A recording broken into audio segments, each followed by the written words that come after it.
I'm going to show you how to make this awesome, beautiful breakfast bread, my apple and cinnamon bread from the Purely Delicious cookbook. So first, it's the dry ingredients. So I've got some wholemeal spelt flour here. I've also got 2 generous spoonfuls of baking powder, a generous amount of cinnamon. Now, once you've got your dry ingredients, and this is pretty much all it is, the wet ingredients are, we've got some organic maple syrup, some gorgeous extra virgin olive oil, some organic eggs, a little bit of vanilla. And what we're going to do is we're just going to give it a bit of a mix until it's all combined. And this mix is going to form a gorgeous, lovely batter. I'm going to add a load of apples. What I love about it is that the apples are just barely coated in the batter.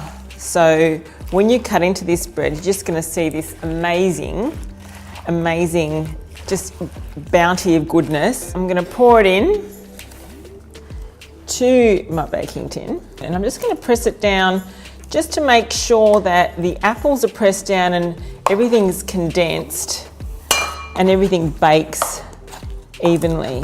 Okay, so this is going to go in a hot oven, 160 degrees, for around about 1 hour. It's a long cooking time, but it's worth it.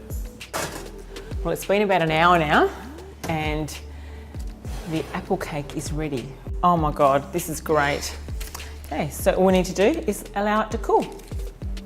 Okay, so here it is. I'm just gonna cut open this gorgeous apple and cinnamon bread, and you will see how wonderful this looks. Beautiful. Lovely. Look at that, chunks of gorgeous apple, and it looks magnificent, and I'm sure it tastes really good too. This is amazing.